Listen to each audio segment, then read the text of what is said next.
Hello there. What is going on, everyone? We've got ourselves a new Star Wars Legion core rulebook with some important changes to new and upcoming units and some things that you may want to hear about. We're going to go over the changes. This is version 2.5.6. It is effective May 17th, 2024. And this is a good one. This is a lot of important clarifications, answers a lot of outstanding questions. And there's some things that are just good future proofing in here as well. So, yeah, if you guys are new here to the channel, we talk a lot about Star Wars tabletop games, gaming in general, and we'd love to have you stick around. We are still doing a $25 Amazon gift card giveaway that's running throughout this week. You just have to be a subscriber and leave a comment on this or one of my videos. It's as simple as that. I usually announce winners towards the end of my videos. And sometimes we also do giveaways and live streams. We did one over the weekend, and there's some extra giveaways going on Discord and Patreon and all that cool fun stuff. So you can check links in the description below if you're interested in any of that. I'll also put a link to the latest rules page where you can get the core rulebook for yourself. But we're going to go ahead and we're going to dig into this beauty here. So while this is all normal stuff, I'm going to jump to the end because at the end they have a change log. I really like the change log, by the way. It gives you the hot topics, unique and limited restrictions updated. This is one of the bigger points. There were a lot of questions about certain upgrade cards that had the same name as a unique card, and there were multiple examples, and we'll talk about some of those examples and how this has been resolved. Suffering wounds and defeating miniatures has been updated. Advanced targeting has been updated. Complete the mission was updated. Counterpart updated. I'm part of the squad too has added. The keyword was added, and there's some good clarifications in there too. And then the independent keyword was updated as well. Some of these are bigger deals than others. If we want to scroll up, and the good thing is, as you read these books, you'll see there's going to be certain parts that are in blue. So it's tough to jump to all of them. I probably should have bookmarked them all. But one of the biggest things is basically the limited upgrade part. But here, for example, we have independent. We've already had independent in the game, but now it says that unit may gain X of the number of tokens or perform the listed action as a free action. I think this is just good future proofing. I don't think this actually fixes anything that was broken. I think the idea is that there's like standby on there, and so it counts as a free action just for future proofing. I'm part of the squad too. This is for Omega, who's coming out with the Bad Batch. Omega basically, I think she's the only one that's going to have I'm part of the squad too. I don't really expect anybody else to ever have this keyword. But, maybe future-proofing. So a unit with I'm part of the squad too, in other words, Omega, may use the claim and sabotage repair actions when a counterpart miniature is in base contact with an objective token, as if Omega was the unit leader. So normally, your unit leader has to be touching something to claim or sabotage or repair, and basically to interact with objective actions. And but in this case, it's only the claim and sabotage repair. So if you're playing like a scenario that has like, oh, you can open doors this way or whatever, you'd have to house rule it, because I would personally still let her do those, but officially, no, she can only do claim and sabotage repair, the way it's worded. But I like the idea of her being able to do any mission action that would normally only be the unit leader can do, but she's not a full-blown squad leader, so she can do some things to help out. So this is how it's worded. She can only do the claim and sabotage repair as if she were the unit leader, kind of. So she can do those as if she were the unit leader. However, it does also clarify that any claimed objective tokens are still placed in base contact with the unit leader. So Omega can kind of hand it, so she can basically pick up the objective and hand it over to Hunter, which is important. So as opposed to her holding it herself, which would be good, because if then she were force choked or something like that, of course, force choke doesn't work that way anymore. So that's doesn't really do much of anything anymore. What else we got here? There's some other ones in here. I'll see if I can find them. I think no, I think I went right past some of them. Let's just jump to the end, and I'll talk about the important distinctions here.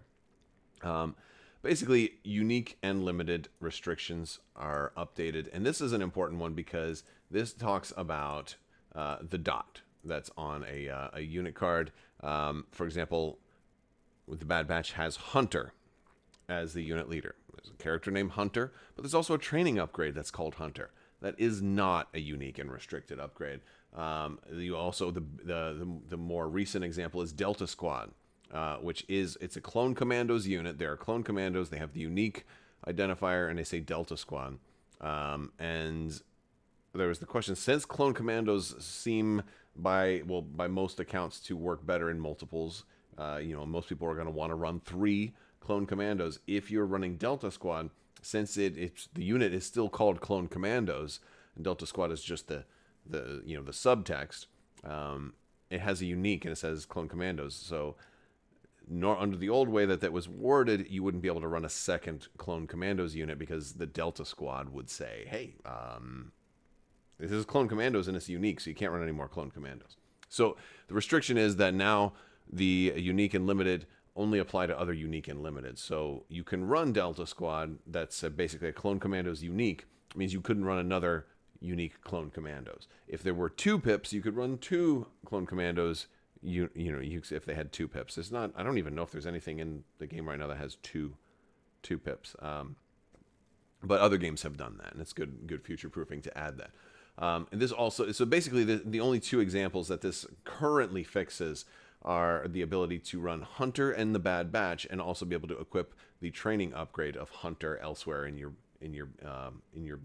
army, and also being able to run Delta Squad, Clone Commandos, and also 2 other units of Clone Commandos with no problem, as long as. But you couldn't run Hunter in the Bad Batch and then another Hunter, like if they made Hunter as a commander on his own, you couldn't do that. In the same way that you can't run Echo in the Bad Batch and also run the other Echo in a Phase 2 Clone Trooper or something like, or in it with ARC Troopers or something like that. So, you can't do that, but you can run Hunter as an upgrade, and also, Hunter the training upgrade, and then Hunter the heavy upgrade that goes in Bad Batch, because they're different cards, and one would be different if Hunter the training upgrade had a unique pip though in it. It does not. So basically you can it all makes sense. You can't there's good clarification and good future proofing there. Suffering wounds and defeating miniatures. The big major change there is it talks about. There's already a rule that was changed to where if I don't have line of sight to, like, if I only have line of sight to half of a unit of let's say 4 rebel troopers, and then the leader and another guy are sticking out, and the other 2 people are behind a wall, and I just have no line of sight to them, that I can't kill those guys. Basically, I can just deal 2 wounds to you, and you assign where they go. But now that rule only applies for ranged attacks, which means if I happen to be in melee with that unit and you were to hide some guys like behind something that I can't see, then realistically you'd kind of have to pile in most cases for melee. But if it wasn't a ranged attack, so if it was an overrun attack or something like that, you can still potentially hit units that are maybe not in line of sight. It's hard to come up with a lot of good opportunities where you would be in melee with somebody and not have them in line of sight. I think some of your closest examples might be if I'm Darth Vader and I get into a melee with a B1 battle droid unit that has like all the fixins, and then it's possible, and if it was right on the corner of a building, it's theoretically possible you might not have line of sight to somebody. So but you can still potentially, it would be weird for you to be like, yo, you can't hit him with your lightsaber because you can't see him. I'm like, no, I can definitely kill everybody I'm in melee with. So that's a good thing. Advanced targeting had a timing, basically they added a timing step for it. I don't think it changes anything about the way advanced targeting works. It's just there for future stuff because the step that it's on would allow it to interface a little bit differently if it were given to like a future unit has advanced targeting and also happens to have like long shot or something like that. But really no change to how it works now. Complete the mission did get So complete the mission had said during setup before, and that was like a weird time because that could be any time during setup. And so now it's during the deploy units step when they deploy. So that's good clarification on how to run them. You don't have to do it before they deploy. You don't do it after they deploy. You do it when they deploy during the deploy unit step. And it's good that it has both of those things in there because there's in case there's something that let them deploy later, whether it be from like some kind of reinforcement or something like that. Although I think that's just place and not necessarily deploy, but either way, they have to deploy during the deploy unit step, and that's when you place their token for complete the mission. This is for clone commandos. And so, good clarification there, because a lot of people it was a little ambiguous the way the rule was worded before. Let's see.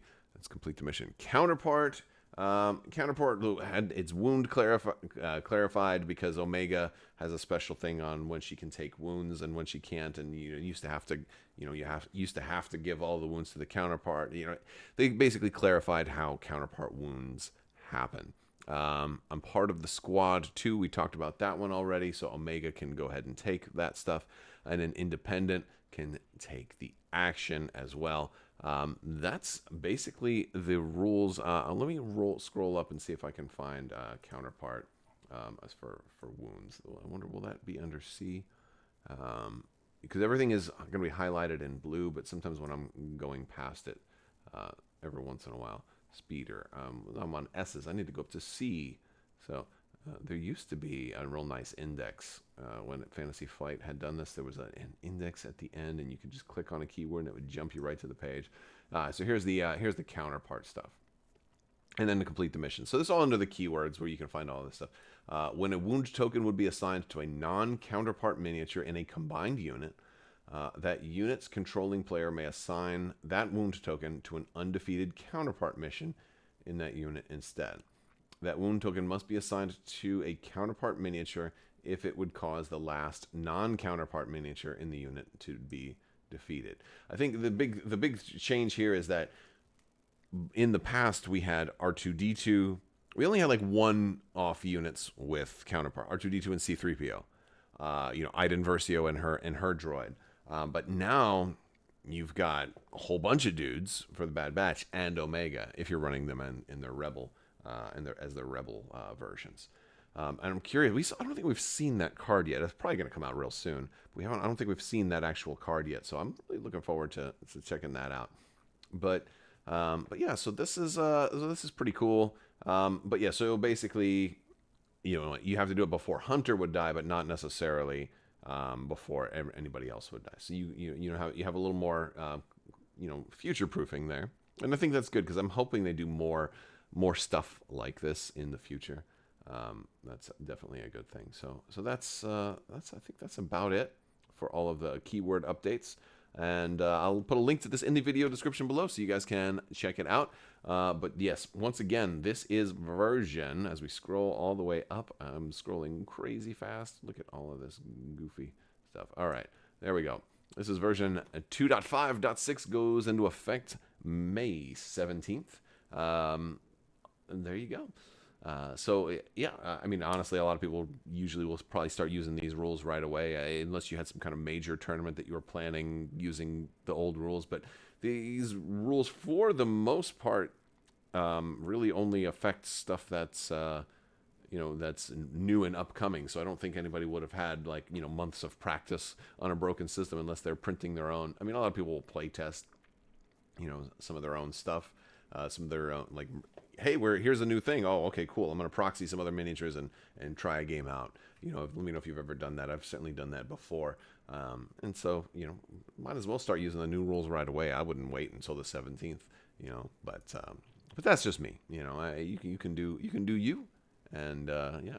All right, that's going to do it for today's video. I want to thank you guys so much for watching. Big thanks to my patrons. You guys are out of this world and help make this whole channel possible. I will talk to you later. May the force be with you. Live long and prosper. Be excellent to each other. Party on, dudes. And always wash your socks.